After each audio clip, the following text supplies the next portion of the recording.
So it's really about figuring out who you are and accepting who you are, and then aspiring to be the better version of yourself. And it's not what other people want for you. It's about what you want for you.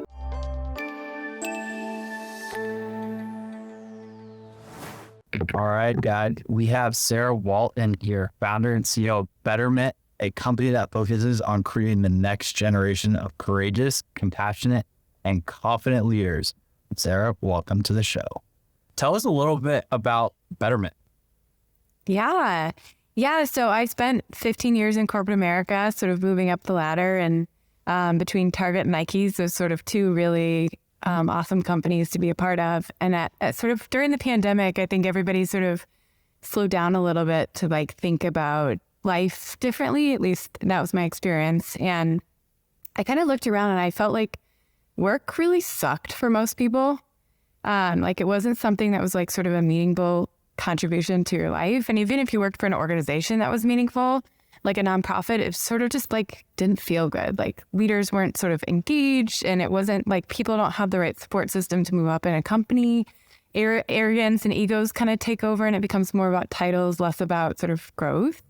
And I had a pretty large team at the time, and I kind of found that people were struggling. So whether it was COVID and people were actually dying, or whether it was sort of trying to balance kids climbing over you while you're trying to get your job done, reconciling the fact that other people were losing their jobs, and sort of, maybe your partner wasn't working anymore and the stress associated with that. And so I just sort of felt like there was just this general weight on people. And I was like, well, I can have an impact here at Nike with the people that work for me, or I can go and try to help leaders across companies feel more confident and sort of make hard decisions and lead with, sort of compassion.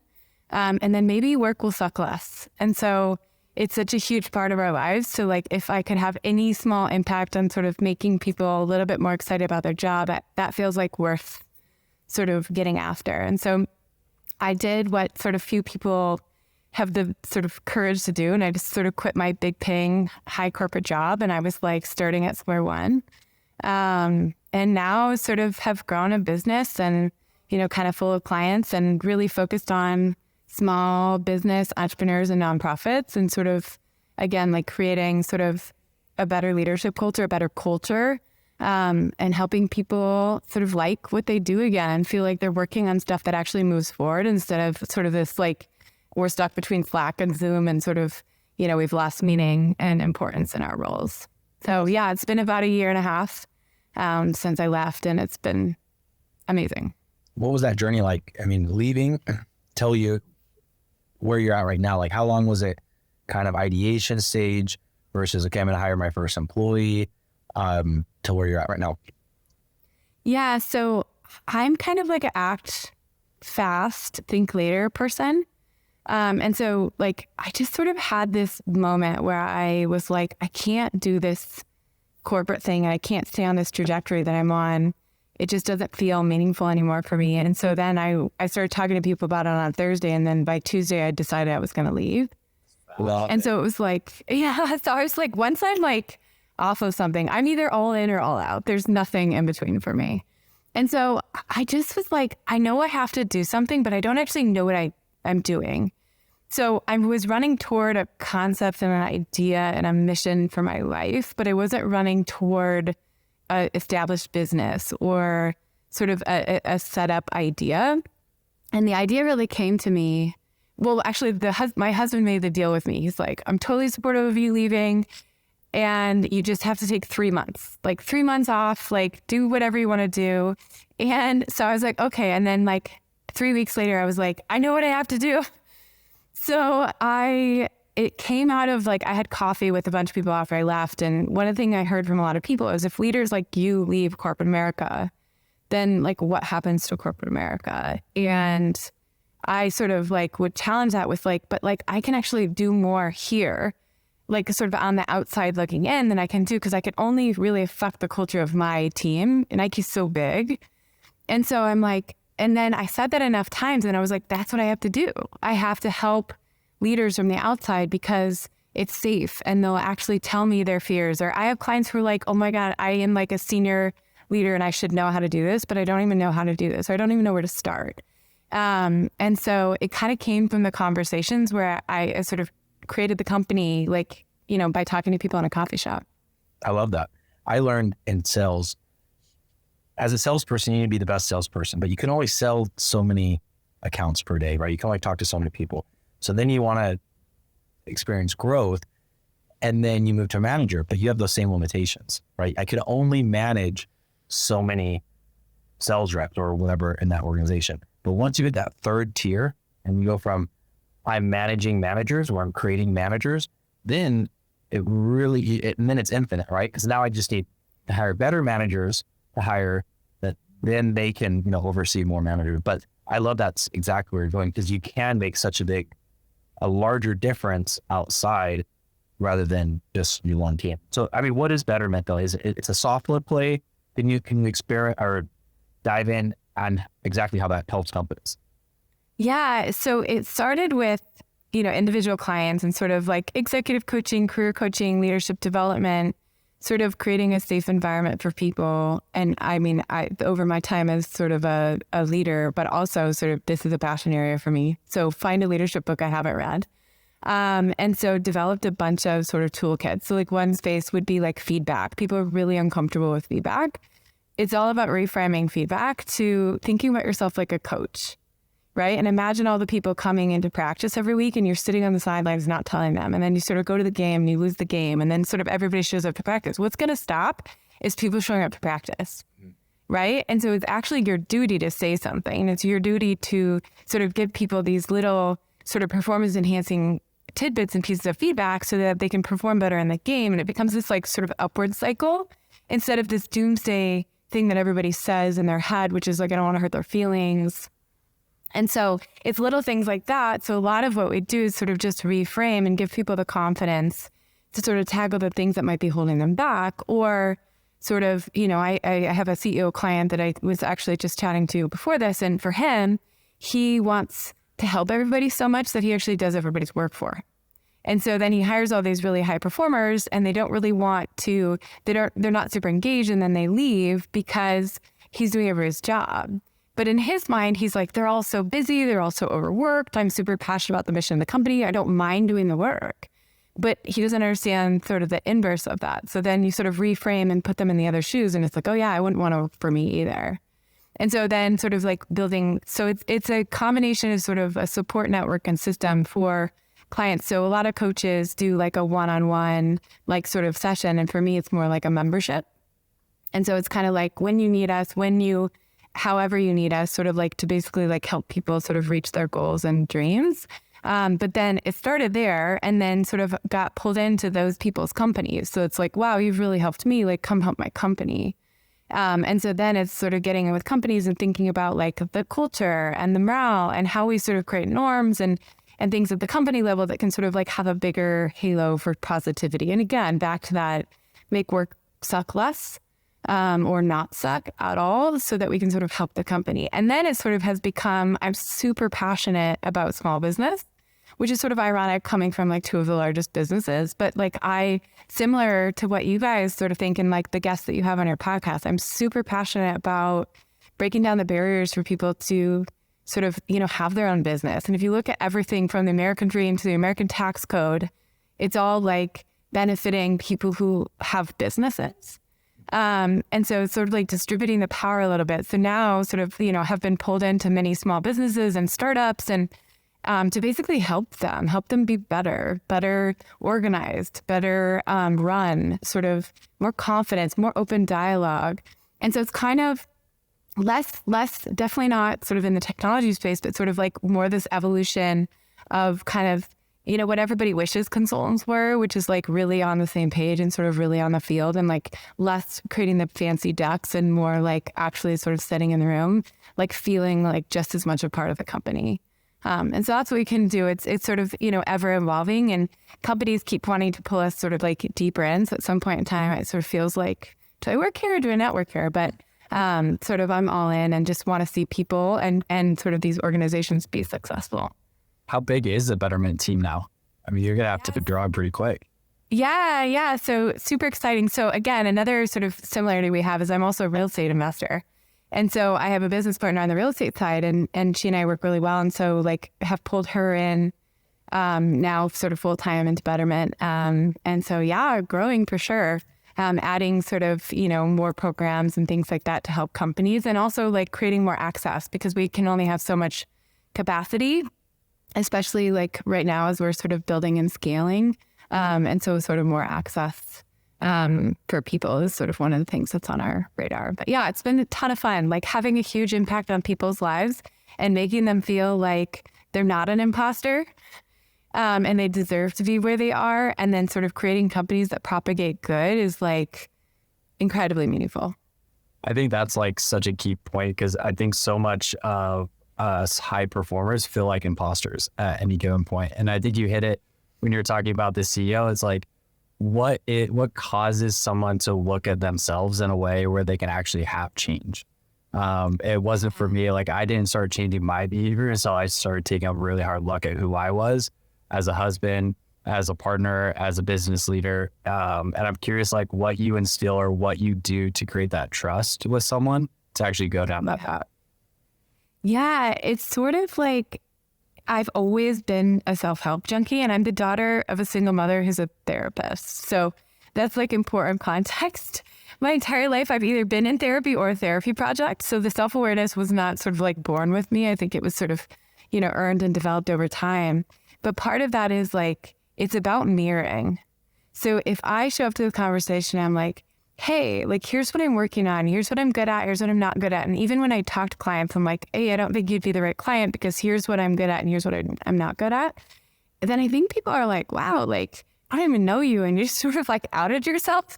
Like, very few people like wear it on a shirt. Like, I'm not really good at this. And I think once you do, then you sort of invite people to the table to sort of be like, oh yeah, I'm not really good at that either. Or like, it just sort of becomes safe. The example I always use is the baseball card, right? Like, think about like the stats on a baseball card. Like, it's like you're either right-handed or left-handed. It doesn't make you bad or good baseball player. It's just like a good thing to know, right? And you're either like the starting pitcher or you're the closing pitcher, or you're number 42 or you're number 5. Like, it's just sort of, it is what it is. And I think about like starting to like make who we are as people just a little bit more like a baseball card. Like, I'm really good at big ideas, vision, like sort of like exciting a room around, sort of galvanizing around an idea. I'm really bad at taking the first step, right? And so it's like, don't put me in a position where I'm like running the first step to the second step. Put me in the position where I'm like coming up with 10 steps from now. And so if I wear that, oh, sorry, go ahead. Sorry, maybe there's a lag there. If you're separating this is what I'm good at and what I'm not, and the value that I have as a person, right? Because your comment of left hand, right hand, it just is what it is. I'm good at this. I'm bad at this. That doesn't define if I'm a good person or a bad person, if I have self-worth or not. It's just, it is what it is. And I'm very much the same way, like showing up to a meeting and it's like, here's the good, here's the bad, or like a sales presentation, because that's my background, like starting with these are the bad things about solar, right? People are like, wait, why would you tell me the bad things about solar? And it's like, because one, they're true. And two, in a roundabout way, I'm gaining your trust by being honest with you. And I think that's exactly what you've been experiencing. You're like, I'm not good at that. And they're like, okay, she's not going to bullshit me. So, she's going to be honest. Right. And you see how the imposter thing gets created and then sort of gets propagated, because it's like, well, I'm the leader. Like, I had people 4 levels deep in my organization. Like, I'm somebody's boss's boss's boss, right? Like, and so like there's this importance that people put on that. And then it's like, okay, well, now I really hope people don't figure me out, right? And so then I now overexert how much I know about everything. And then everybody else is like, well, she's full of shit, right? Because it's like pretty obvious whether you know what you're talking about or not, especially that room of smart people. So it's like, let's all just like sort of get away from this, like being somebody's boss's boss's boss as me sort of being any more important than anybody else in that room. And let's get back to what do we want to get done and how can we get it done most effectively? And that means stopping pretending we know everything and starting to out ourselves a little bit more. And then like listening. And I think the first person I always hired was the one who would organize and structure things, because I could be effective if I had a right hand. If I didn't listen to that person, or I didn't hire that person, I was too proud to pretend I needed that person, then there's no way I would have experienced the success that I've experienced. And so helping people understand that like, by sort of like, first of all, we all just have to agree that like nobody knows everything. Everybody's figuring out, whether you've been a CEO for 45 years or 1 year, like you're still learning every day. You don't know all the answers. And so we expect that we're the only people that are figuring it out and everybody else has it figured out. We have to sort of like get rid of that mindset and realize we're all figuring it out. And God, wouldn't it be so awesome if we could put honesty on the table and bring safety into the room and sort of actually figure it out, instead of sort of, you know, duking around with egos and arrogance and sort of being a little bit too precious. I'm all in for that. That would be amazing. And A better world, right? yeah. And the type of culture that can be fostered from it. I mean, especially if it's led from the top, that vulnerability, you can't put a price on it. Have you even been able to calculate what organizations, like what revenue could look like if they were to start practicing this and actually implement a lot of the tools that you're talking about? Yeah, well, and it's amazing to see how surprised people get. And what I mean by that is when you sort of do this work and you sort of change the culture of the company, there's people that get so surprised by the potential that was there in the first place that was just not being utilized. And that's been like the sort of the most common sort of, whether it's across big companies, small companies, for-profits, nonprofits, is people are like, there's people that just shine that had been there all along, kind of like in some cases, you know, languishing or sort of not, but like just everything from churn to, you can't hire people these days sort of and fill positions quick enough. And there's a lot of talent out there, but finding the right people and sort of the right fit. And I read a stat that's like $50 billion is wasted in sort of the culture of toxic sort of promotion, which is these people that are really good, you know, sort of benefit from your sales background. They deliver a lot, but like, you know, sort of, it's really hard to like fire your top producing salesperson. But like time and time again, you'll find if those people are toxic for the environment, they are well worth the firing. And before you fire them, coach them, right? And like see if they can get on board, but also like acknowledge that it's okay to be coached and it's okay to have to learn and grow. Because it's not remedial then. It's like, well, we have an issue and let's sort of deal with it. And we got to create more safety in the workplace. And there's one of two ways that that person reacts, which is, no, it's not a me problem. In which case, then they got to go. And if it's like whoa, I had no idea, which is 90% of the time.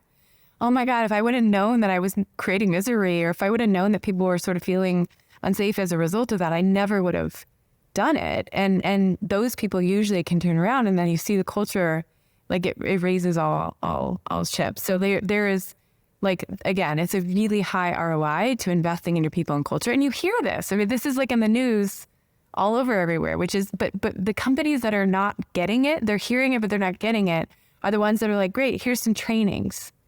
Yeah. Right? Like the last thing they all need is another Zoom training. And I imagine all of that, it's hard to do at scale. Like talking about a Target or a Nike, you know, like, oh, I have a few leaders here that I can personally coach or hire somebody to coach them. I imagine that gets infinitely harder as you scale from a few hundred employees to a few thousand to tens of thousands.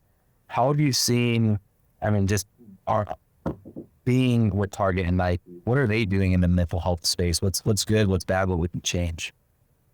Yeah, and that's where, like, I think there's a lot of good stuff, but then I think there's a lot of box checking, right? Which is like, okay, we got everybody access to the Calm app. Like, you know, we have a meditation club, sort of like check. But again, as a large company, sometimes that's what you can do to start it.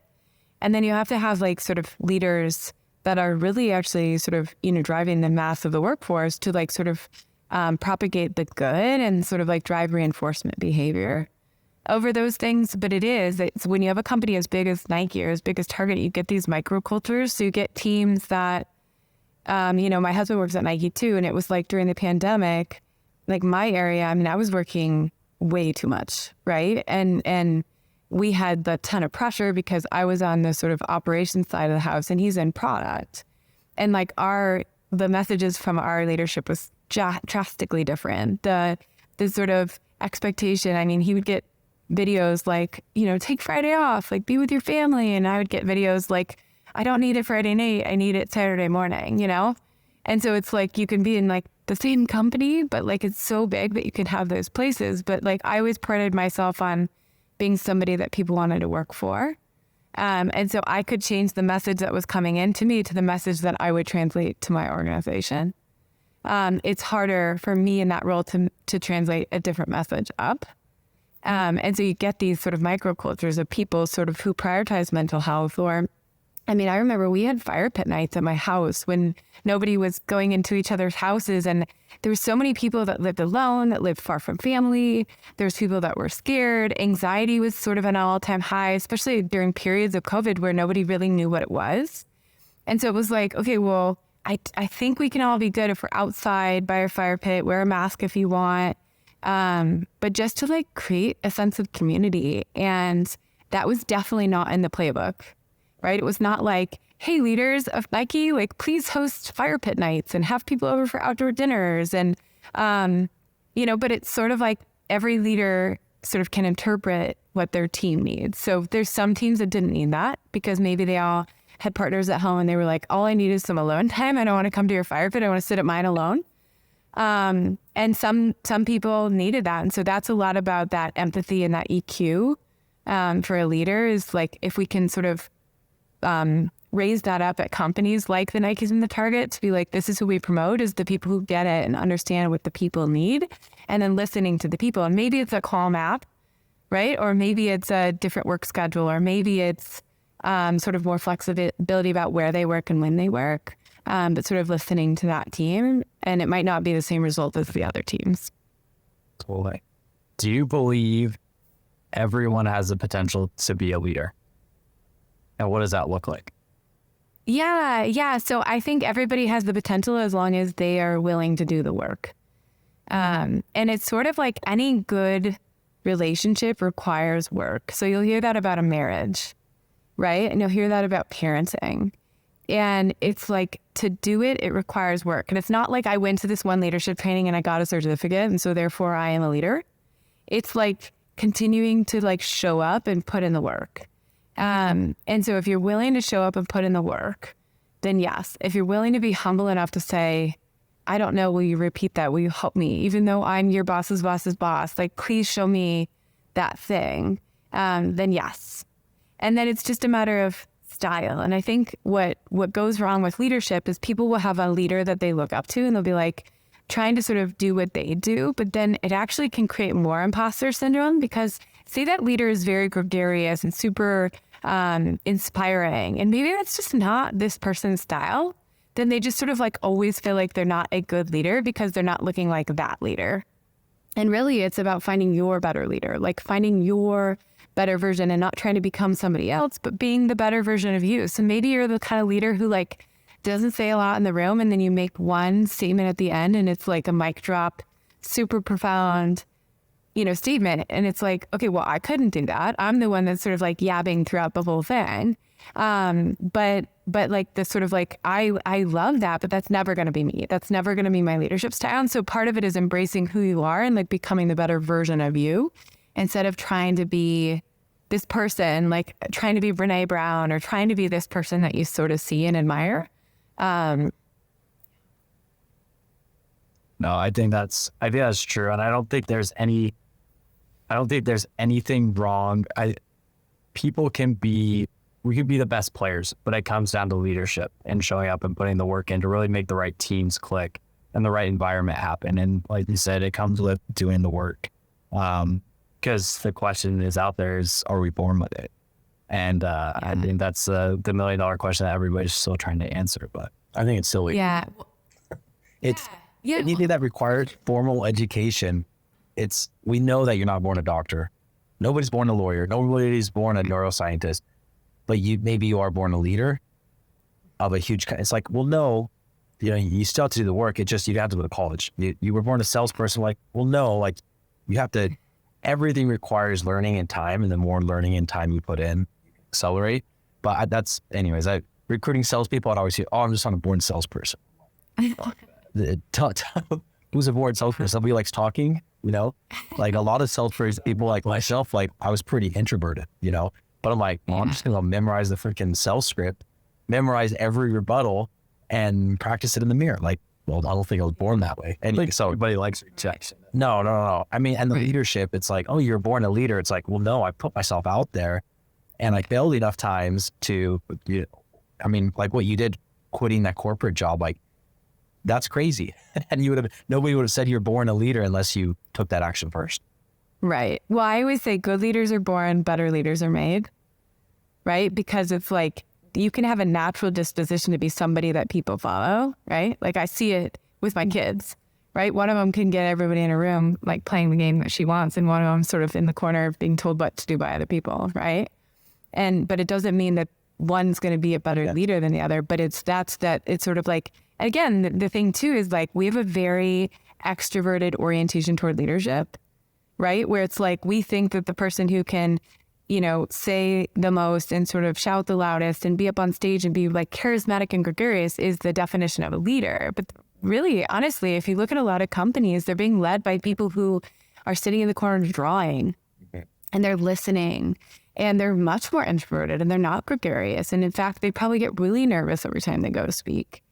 But so we have to sort of also change that definition of like what a leader looks like, because there are many different types of leaders and we shouldn't sort of make the people who are more introverted feel like to be a leader, you have to be extroverted, or the people, on the reverse. And so it's just about sort of that knowing that you have to grow into yourself as a leader. So exactly what you said, Bennett, I couldn't agree with more. Which is why we have to put in the work. How has it been now that you're on this entrepreneurship journey for the last year and a half, balancing work, marriage, kids? How difficult or easy has that been for you?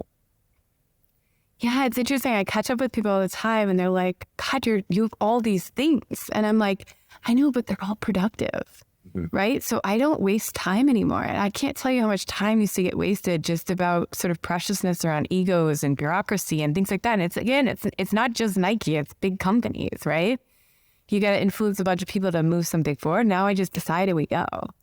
And so I've never been more present with my children, with my family, sort of like more engaged in my life. I've never been sort of better at saying no to stuff, because it sort of always felt like when I'm sort of part of this company, like the stuff that flowed to me was sort of my responsibility. Now I'm like, not the right client, not the right time, not the right thing. Like sort of, I have no shame saying no.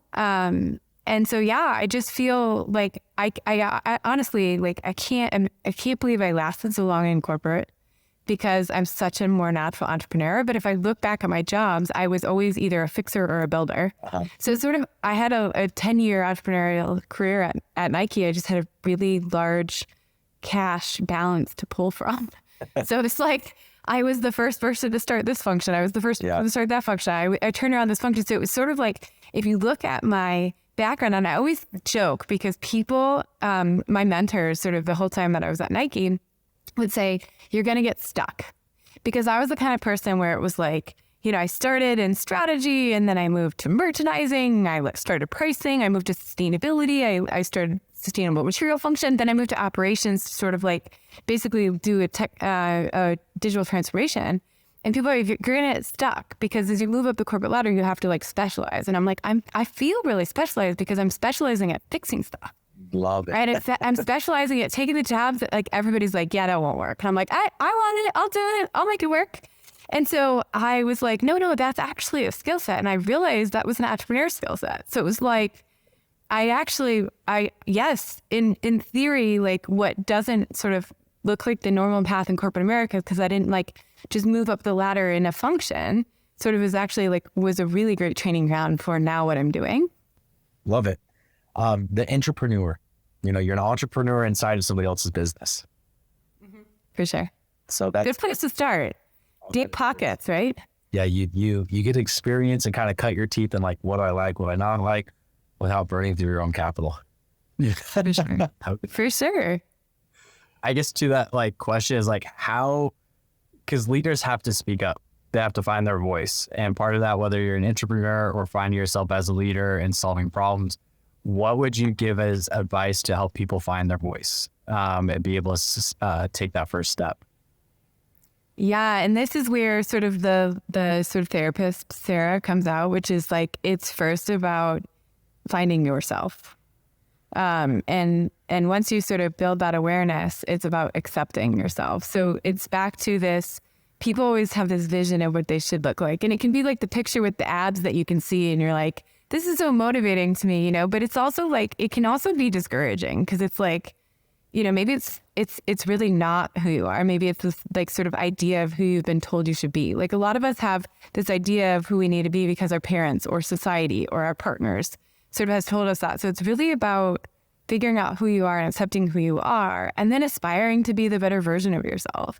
And it's not what other people want for you. It's about what you want for you. And once you do that work, and again, this is like been the work of my whole life. And so when I got into the sort of corporate world, I didn't realize that not everybody was raised by a mother who was a social worker. Not everybody did Enneagram as a family, right? And not everybody sort of had this awareness being built their whole life. And so then I sort of would try to fast track it with my teams. And it's like, how do we all, so just like put it all on the table and get really aware, really accepting, because that's how you can start to like combat that imposter. And once you can do that, then you find your voice.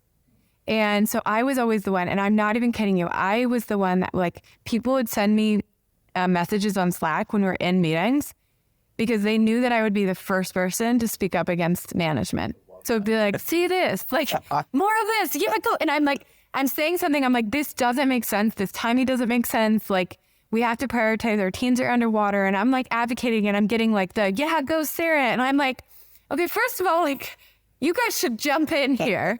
But second of all, if I have to die on this mountain, I'll die on this mountain because that's about like, then I go home at night and I'm like, I feel like I'm doing what I can. And it might not feel always like I'm cutting through, but I'm doing what I can. And if that person needs pushback, I'm the first person to give it, not because I like conflict and confrontation, but because it had to be said.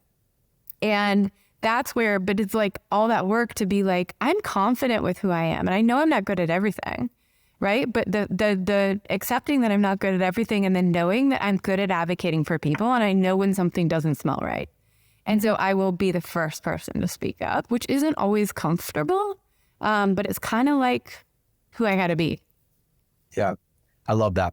It's not comfortable, but it's who you need to be. And then other people, I mean, that's leadership, right? And then other people are seeing who you are and how you are doing that. And anyway, so that's awesome. Taking those big risks. So Sarah, I really appreciate you coming on the show today. It was awesome getting to know you. Having me. Thanks for being a digital guest to help us work out some things. Before we end, where can our listeners follow you and connect with you, Sarah? Yeah, so Sarah Walton on LinkedIn or Betterment, so BETTERMEANT. And betterment.co is our website. Yeah. Awesome. Been a pleasure. Thank you so much, Sarah. Yeah. Thanks, Sarah. Thank you so much.